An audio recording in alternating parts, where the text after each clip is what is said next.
and your story is incredible. I'm excited to get into it and share with everybody tuning in, what you did to overcome cancer and what was it like for you and what steps you took and the solutions you found. So let's go back to 2010 during your first diagnosis.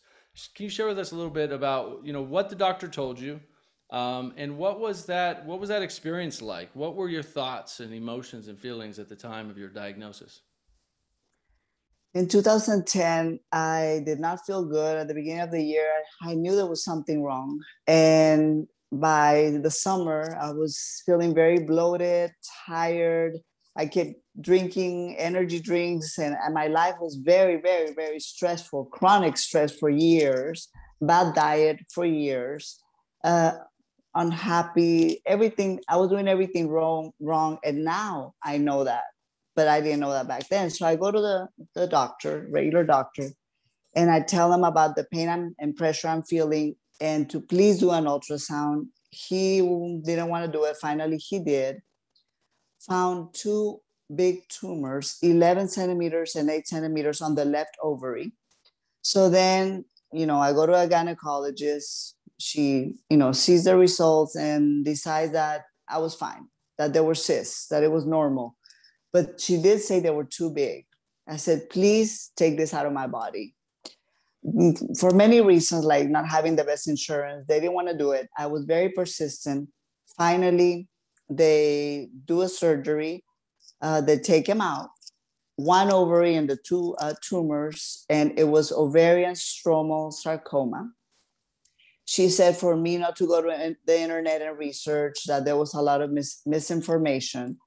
And she said that we had to do a full hysterectomy. So I went to MD Anderson, I went to Texas Oncology, I wanted 3 opinions, and everybody said the same thing: full hysterectomy, which to me is really not necessary. And if it really is, it brings a lot of other bad things, having a hysterectomy, a full hysterectomy.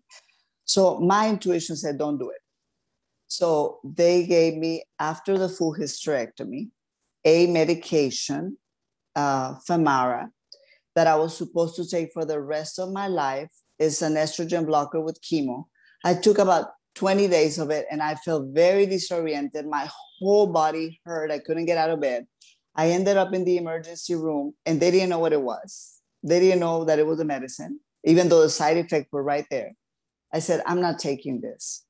But I continued with my very toxic life: drinking, smoking, eating junk food, unhappy, stress, and now with a cancer diagnosis and severe stress. And I think having a full hysterectomy and not having hormones, because you're not supposed to take any hormones, is you get more stress. I mean, you don't feel good. So I kept doing the same thing. And then he gave me a bunch of medications. He said to take 4 different medications, like Ambien, Effexor, all the medications I did not want to take. So I just took like an antidepressant and something for anxiety. And I said, doctor, I don't need something to sleep or for depression. I need hormones. No way. Of course, I understand. So I kept searching for something natural, but my life kept getting worse and worse. My stress level. And in 2014, I had constipation. I was bleeding through the rectum, and I just didn't feel good. One day, it was Memorial Day weekend, 2014. I had this sharp, sharp pain. So I went to the emergency room, and they do a CT scan, and they find metastases of the cancer in my liver, colon, sigmoid colon, pelvic area, and then fluid in one lung. And they brought the chaplain, I believe, a lady, to tell me that pretty much that I was going to die. Wow. And have a few months to live, to go live my life. And the doctor in the emergency room said, maybe if you start treatment right now, there might be a chance for you to live, but you need to go see an oncologist. I go back to the same oncologist. He tells me chemo might not work on this type of cancer, that just negative and things and fear. and to check if there were any trials at any clinic like MD Anderson. There were no trials. There was no hope. I go to another oncologist, no hope. And I went to my mother's house and I decided to do juicing, smoothies, and coffee enemas. And I find Chris Ward, who I already followed but didn't pay much attention to some of the things he said. And I started watching his videos, and I found Dr. Connealy in Irvine, California. And I said, there is hope. And I made an appointment with Dr. Connealy. I also contacted Robert Wright from Killing Cancer Not People. I talked to him on the phone. He gave me some advice.